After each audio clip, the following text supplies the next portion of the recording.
Hey, everybody. I'm Lisa. And I'm Chris. Welcome to the podcast. This is episode 15. Even I can't believe it. Woo. What do you got today, Chris? I'm still working on my fuzzy sweater. Because, I try to work on just one project at a time. Oh, you're acting like that. It's so virtuous. Look at you. I can see your halo. Okay. But last time y'all saw it, I just had part of the back done. So now I have all of the back and then both front pieces. Oh, nice. So I thought pinning it at the top would help, but it didn't really. But anyway, I have both front pieces, and as you can see, I'm doing like a V-neck here, Mm-hmm. and I have part of a sleeve. So progress is being made. We're moving in the right direction. We almost have a sweater type thing. But Uh-oh. I tend to work on it late at night Mm. or early in the morning, depending on how you look at it. And I'm working on the front, and I'll get to the part where I need to decrease for the V-neck, and I realize I have no idea how to decrease in this pattern. Oh. I mean, just no clue, because this stitch pattern is not from the Crochet Every Which Way Stitch Dictionary by Dora Orhenstein, where she tells you how to increase and decrease in pattern for all of her stitch patterns, which just makes so much sense. Mm-hmm. So this is just like, here's a pattern, have at it, folks. Are we going to tell the name of this wretched book? What is it? It's the Big Book of Crochet Stitches. I think it's called something like that. Okay. And I'm like, okay, I'll just try to figure this out now, how to decrease in pattern. It didn't go well at first, I have to say. The stitch pattern I'm working with, it's just very particular. It needs to be worked over an even number of stitches. And because I was trying to decrease by one stitch every other row, that means every other row I'm going to end up with an odd number of stitches. And then you're working over 3 stitches. So if you don't have 3 stitches to work, you can't do that, last in pattern stitch. And then 2 consecutive rows, they kind of fit together, the stitches a certain way. Mm-hmm. So when I tried to decrease by 1, I had an offset that was changing the texture. Yeah. So I had to figure all of these things out, and it's like 2 in the morning. It's 2 in the morning, and I've already been crocheting for quite some time. Now, a normal person would have said, all right, I'm going to put this down, I'm going to go to bed, and then I will just figure this out tomorrow. What did you do? I've ever called myself normal. What did you do? That's right. That is not the term I use to describe myself. I just banged my head against the wall for like an hour. So did you end up having to kind of like reduce by 3? No. Oh. I actually figured out how to do it, to decrease by 1 stitch every other row. And I just made very strategic use of single crochets at the ends of the row as needed to fill up those unworked stitches. So what did you end up doing? I'm so curious. Like I said, so if I didn't have 3 stitches to do that pattern stitch, I just filled in with single crochet. Oh. And that worked. What I figured out, though, was that I could not decrease at the end of the row. And I spent like most of that hour, I was trying to figure it out, trying to decrease at the end of the row, and it was going terribly. And then I realized I could do it if I decrease at the beginning of each row. Oh, okay. That makes sense. Doing it that way worked out so much better, and I was able to figure out just a very regular way to work my decreases, and it went swimmingly after that. And so now it's like a little after 3 in the morning, and I am sleepy, and I've just figured out how to work my decreases, and I was getting ready to go to bed, and I was like, you know what? Let me write down what I did, because heaven help me if I get up tomorrow and I can't remember any of this. Yes. So I wrote it down, and I'm not going to show it to you just because my handwriting is atrocious because I was so tired. You know how people say their handwriting looks like chicken scratches? Mhm. It looked like chicken scratches. It's barely legible. But I just had to write down enough to remind me of what I did. Oh, absolutely. Because I was so tired. I was like, there's no way I'm going to remember this tomorrow. I did remember, so that worked out okay. But it was promotion in doubt, I tell you. Oh my God. So, but it all worked out. I figured out my decreases and I decreased because I gotten to a point where it's just like, well, it's just not going to be V-neck. It's going to be a round neck. I'm That's just right. going to go ahead and work even. But I really didn't want to do that for two reasons. One, like I said, I'm mimicking a particular sweater. And I think that sweater is really, really cute. And I really just wanted to carry over that cuteness of this sweater. Right. And two, I'm not sure I have enough mohair. So I needed to decrease just to save on some of the mohair. Now this yarn, the mohair has not been discontinued. I can order another ball of this mohair if I need to. But one, I don't want to spend any more money. And two, I don't want to have to wait. I would have to put my sweater on pause while I wait for the mohair to arrive. And you know, delivery is all topsy-turvy these days. Oh yeah. So I'm really hoping I'm hoping to win yarn chicken and squeak by with the amount of mohair that I have right now. But working even all the way up the front, definitely would have run out of mohair. Definitely. Because my sleeves are going to be, you know, yarn intensive. So it all worked out. I think as long as I have enough mohair, you can say it all worked out. Absolutely. But yeah, I figured out my decreases and I'm really happy with how my sweater's going. And that's all I've been working on. I've been dedicated to my one project and thereby making steady progress. What are you working on, Lisa? Well, I'm a project slut. So I'm just catting around. And I'm wearing my Slutty Cardigan today. Yes. I'm just catting around with various projects. But before I get started on my projects, I wanted to share, I don't know, it just came to me. You know how everybody loves those Miniskeins? I had 2 small balls of pixel left from this sweater. I weighed it and it was a good bit of yarn, too much to like just throw out. So I took the ball at the end is very loose because you've been working from it. I took my loose little balls and I re-skeined them, turned them back into skeins. And this one has 42 grams. The other one I made had something like 28 grams. You're gesturing a lot with this needle in your hand, and I feel unsafe. So don't be scared. Because you're like, nah. Like, ooh, okay. So now I have 2 Miniskeins that if I need to make any repairs, I have the yarn ready to go.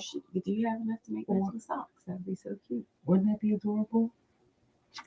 But now I have one Miniskein because I did a little repair job on this today. So I undid my other Miniskein and turned it back into a ball. Do a sock with the toe heel in the brown. That'd be adorable.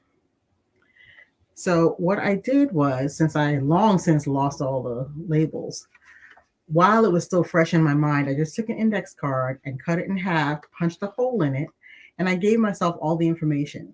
You know, that it's superwash wool, machine wash cool, tumble dry low, even the original colorway and color number. I didn't have the dye lot because I long since lost the label and the weight, the amount of yarn I had in the weight. So now when I go back to my stash and I just need a Miniskein of something, here it is already made. So turn some of your leftover balls into Miniskeins. And everybody's doing these Miniskein projects now. You could have a mess of Miniskeins already in your stash, just waiting to be created. So there you go. Give that a try. So I'm wearing my sweater this week. I'm so happy. It snowed ever so slightly outside, so I feel like a minute. I feel like, I had my enchanted moment with my sweater in the snow. You went outside? Briefly, I had to bring the like, did you even go outside? Did you just gaze upon the snow in your sweater? I did some gazing. Okay. But I had to go bring the recycling bin back up from the tree, so I actually went outside. I made the repair to the neckline. So let me show you a picture. So my neckline was much too big. And as you see, it's much better fitted now. And I think last week I talked you through that little repair I did. It just involved cutting off the old neckline and grabbing the stitches where I had picked up the stitches around the neck and reducing them, reducing the stitches evenly around the neck. And then I just reknit the band. So, and now it just lies flat. Let me take that down for a moment. Now it lies flat. It just fits better around my neck. Love it, love it, love it, love it. The sleeve repair did not go as well because I built so much fabric into these sleeves. There's just no way that I can take it all back out. So if someone should ask, hey, Lisa, why are your sleeves so big? I've been telling them I lost a lot of weight. But I did actually do the repair on one side. So here's a picture of me in it today. And like I said, I like it. I'm going to wear it. And Mom and I were actually discussing today something we're going to try for our raglan sweaters and circular yokes. We're going to take the size according to our high bust, not the full bust. Because at least in the larger sizes, making the circle bigger does not lead to a good fit. Because my shoulders are not of any unusual width. Matter of fact, I have round sloped shoulders. Look at Crystal's shoulders. Oh, she has nice square shoulders. So my shoulders don't take up as much room. So if I am going to pick a sweater, and since a lot of patterns aren't graded exactly, they just make the circle bigger. The upper part of the sweater will always be too big if I go by my full bust measurement. So my next piece, I'm going to go by my high bust measurement, particularly for a round yoke or raglan style sweater. So that's what I've learned from this. But is it still comfy? You betcha. And I really, really like wearing it. Have my little trees. And one day I will even wear it with pants that match. Yeah, we just had that conversation 3 times now. It's just, yeah. We'll find a cute little outfit for her. You had another bag over there. What's in the other bag? I thought you had some of the Rainbow Beach. Yeah, that's gonna be my vest, but I've done nothing. Yeah, I've done a few swatches, but I did, I think, 3.5 swatches for my vest. So I actually made a plan on my calendar to get started working on it. So I actually have to finish my last swatch and then start my sweater. So I really haven't done anything on my vest yet either. My vest will probably be my next project after Fuzzy Sweater is finished. Yeah. And then at some point I have to start. My thread came. Oh, that's right. So I can sew now because last week, a week ago today, I was still waiting for the thread, and then it just arrived yesterday. So almost another week went by before the thread showed up. And the funny thing is, the fabric came like really fast. Fabric was like that, and then the thread took forever. So I think maybe after the vest, I will start. I will pregame the sewing project right now. Yeah. So I will read I'm sure will be minimal instructions in the pattern. I will watch all the videos, all the requisite videos, and at least try to have some idea of where I'm starting out. I also need to kind of like swatch and figure out what stitch I'm using, what the stitch length and stitch width should be. And the more I talk about it, the more I'm like, I don't know if this is a good idea. But you know what, though? Making a garment is not a straight line. And I think that's what people need to understand, that there's a lot of pre-work. Before you begin any sewing, there's a lot of stuff you did before you got to sewing. Knitting and crocheting are the same way. Before you actually start that thing, people think starting the project is when you cast on or you make that starting chain. Nope. I would like to have my outfit finished for the first day of spring. So I feel like that's realistic unless I really screw up. Unless I just do everything wrong twice, which is entirely possible. But yeah, so right now my project lineup is finish fuzzy sweater, start my vest because I want to make something that doesn't have sleeves because sleeves. And then I will start my first sewing project. And this is what I'm telling myself. But who knows what will actually happen. You can do it. I want to show you the texture on her sweater because we only had her hold it up last week. Look at that. I do really like it. Love the texture on that. And when you wash this, the mohair is going to fluff up so much. Like, yeah, you can't really, I don't think you can see the mohair in the picture, but like as I'm sitting here holding the sweater, you can definitely. You can see the halo. So what else I've been working on? I have been working on my temperature blanket. It's actually bigger than it was last week. And I kind of like the patchwork aesthetic that's going on here. I have a question. Sure. How come this part is all one color, but then this is? Because this is several days.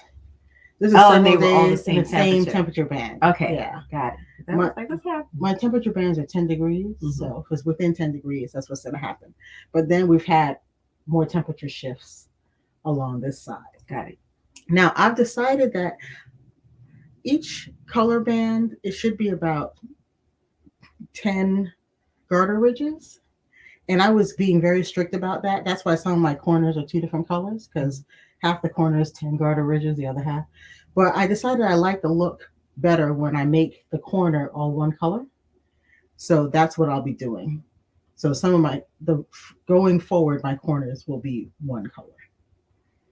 I think it just looks better aesthetically. I like it. But I have never made an all wool blanket before, and I love it. I mean, it's drapey, it's warm, and how do you know it's warm, Lisa? I mean, right now it's like because look, sit it on your lap, and you'll see what I mean. Are there beads? What's happening? Why are there beads? Yeah, I'm doing some beading. Do the beads represent the thing? Yes. I'm tracking a solar year, so my blanket starts on the winter solstice, and I'm going to be marking the solstices and equinoxes with a few beads. So we'll be able to follow the sun as it goes around the year. Okay. So this represents December 21st. Yes, it does. Mm-hmm. That's the solstice. Really? You're going to do me like that? That was unexpected. I thought you were going to tell me the beads were days it snowed. I was like, oh, that's cute. Yeah, some people do that. Yeah. That's not what you do. No. Okay. It's a calendar. Mm-hmm. That way you can actually look at it and say, oh, okay. If I know this was the December 21st, I know the equinox is going to be like March 22nd, 23rd, whatever it is. So you'll be able to see how far along the year we are just by looking at the plan. Yeah. Because that's what I'm looking to for the date. Instead of my cell phone, I'm like, hey, Lee, can I see your blanket? I need to know if it's a solstice or an equinox. Okay. There you go. That way you know when to plant, when to plow. Things I do all the time. All the time. There you go. I have to plant to plow things. My life has gone horribly awry. But actually, I love it. I love that it's all garter stitch, so it lies flat. But I think when I'm done, I will do, what do you call it? An edging around it, the little flat one. I don't know why it's lost. My mind has lost it right now. I-cord. I'm just going to put a simple I-cord edge around because I just love, you know what it was? I'm working at Stephen West Shawl right now, and it's so neat. The edges are so neat that I'm Stephen West incepted you. He did. Stephen West incepted me. The edges are so neat, and I love it. And I will make, because you know what? I just picked random yarn from my stash, and some of this is deep stash, right? And they're not all the same. No. This is Cloudborn, so it's a worsted, but it's a thinner worsted. This is I forget what it's called, but it's actually a fingering that I'm holding double to make it a worsted. And the blue and the purple are actually worsted. So there's slight differences in the size of my stitches, and having that nice I-cord edge. Is this something you're going to block? Yeah, it's going to be a beast. Yeah. It's going to be an absolute beast to block. Good luck. Yes, it is. Thank you. I appreciate the good wishes. I'm not clear at exactly where I'll block it. Yeah, I'm like, how are we doing this? But I'm not even sure how big it will be. It's going to be pretty big. It's going to be pretty big. It's going to be a blanket. It's going to be 365 days. It sure is. Maybe you should do like a 6-month blanket. We'll see where we end up. Maybe I'll only get to the summer solstice. Because this is going to be, Tita dimensions. But let's say this is the width of, actually, let me hold up so everybody can see. This light blue, that's the width of one day. That's the length of one day. All right. I'm loving it though. But it's not a napkin anymore. She was calling it a napkin when I first started. It's a slightly larger napkin like this. Now it's almost a sleeve. Not even. It's like a gauntlet at this point. Yes, there we go. If I really got tired of it, I could just sew it up and make it a gauntlet and call it done.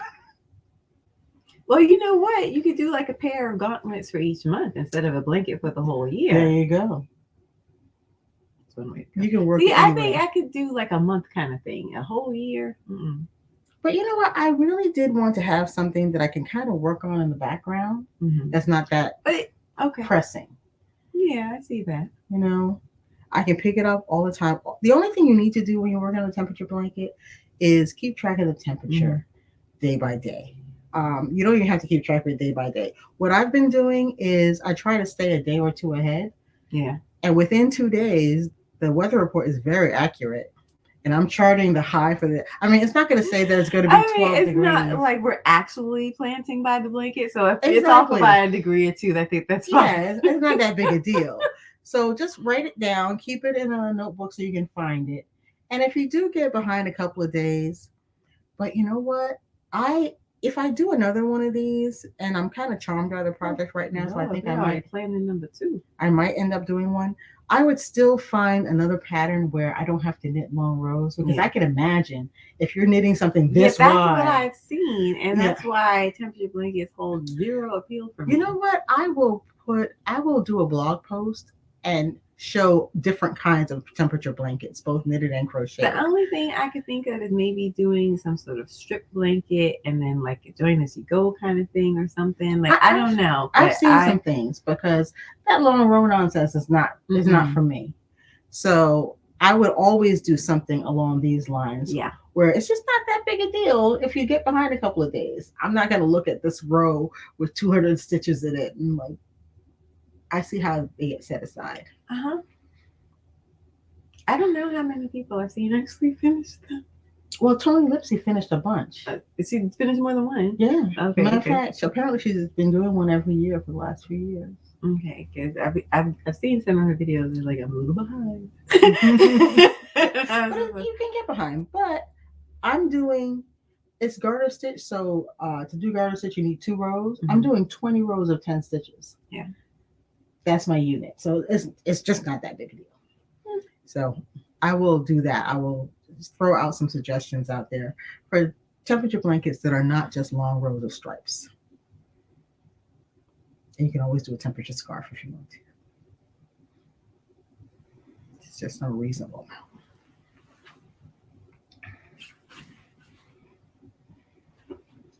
Pardon me 1 minute. I just did a row, so I'm just going to check it off because that's how I keep track.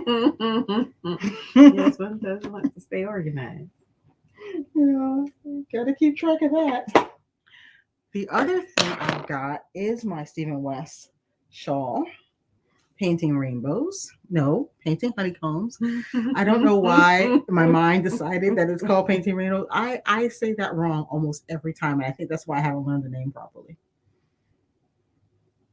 What's going on here? Oh, here we go. Well, I revealed my dark secret last week. Lord, less said about that. Which I had entirely forgotten about. Any other surprises, right? None whatsoever. It's just gotten another set of cells bigger. Well, it's actually smaller. And I still love it. That's just the bottom line. I absolutely, positively love this thing. And I'm so looking forward to finishing it. Are you thinking about doing a make 9 this year?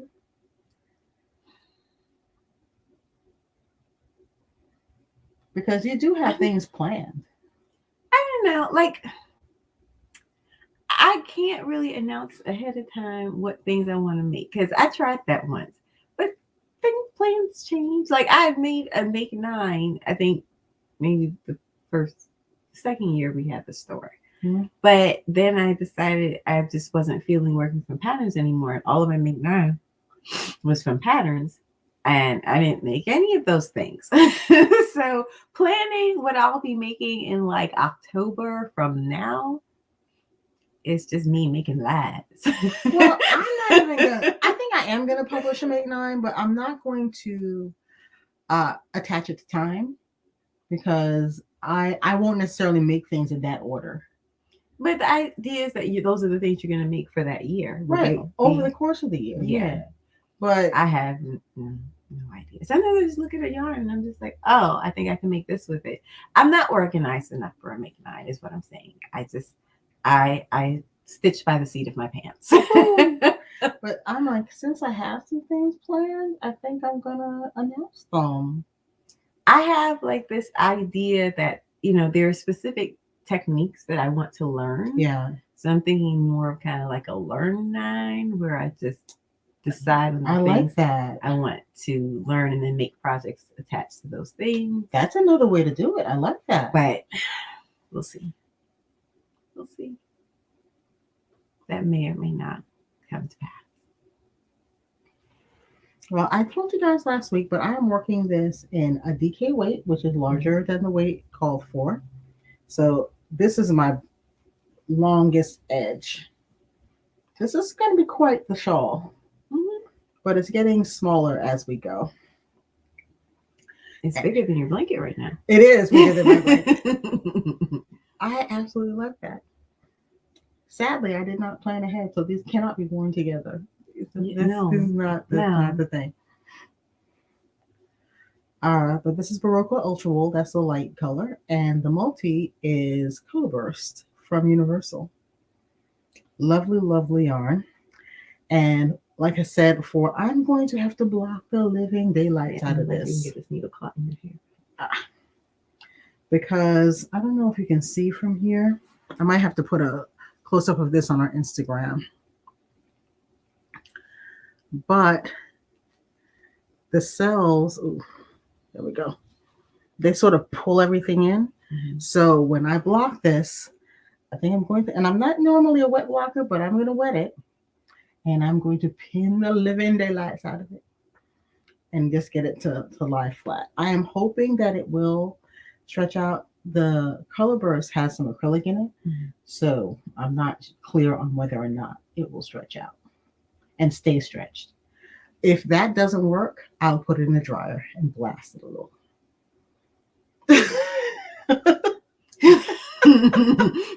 That's how you kill acrylic. You expose it to some heat.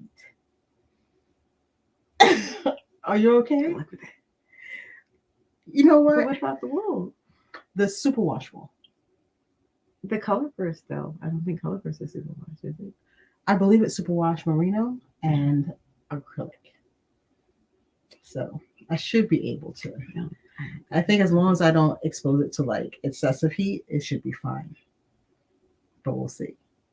You know what? You and Mom were like paranoid about putting this in the dryer. This is all the dryer. Yeah, but this was specifically superwash. I didn't think the Colorburst was superwash, so let me check. Just like, let me check for certain. Yeah, superwash merino. Okay, because I was like, oh. She always wants to like warble like that. Like, you don't have to warble. It's gonna be okay. Because you're just like a renegade. You just do all the wild things, and I'm just like. But you know what? You have to really pay attention to what your yarn label says. Yeah. If your yarn label says that you should put a thing in the washing machine and a dryer, you really should. Because I am convinced that's why people complain about superwash sweaters stretching and stretching and stretching. You tighten them back up by running them through the dryer. Now, if you don't want to have it tumble, which I can understand, you're worried about it tumbling. Matter of fact, when I put this in the dryer, I didn't let it tumble. Our dryer has like one of those racks you can put inside. So I set it on the rack. But I might experiment and see how tumble drying works next time I wash it. Because it just says tumble dry low. So I should probably take that advice. So really, really, really pay attention to your yarn labels. They don't want to lead you astray. What I do want to get is some tape labels to sew inside to remind me, hey. So I think I'm going to do a red and green label. So red ones are like hand wash, don't put this in the machine. And green ones like, yeah, go for it. Put it in the machine. Just, keep it simple. Right. Keep it super simple. Okay. I hear you. You're looking at me like,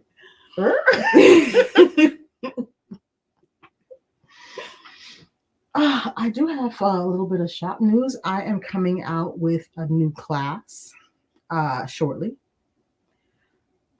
Basically, it's going to be about working with patterns. That was one of the things that came up in the store most often. People would say, I don't know how to work from patterns. I don't know how to work with patterns. This pattern is not written for humans. Everything about it is inscrutable.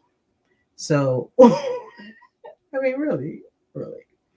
So what I wanted to do was create a class where we learn how to break down a pattern and make it really a usable document that you can make whatever you're going for out of.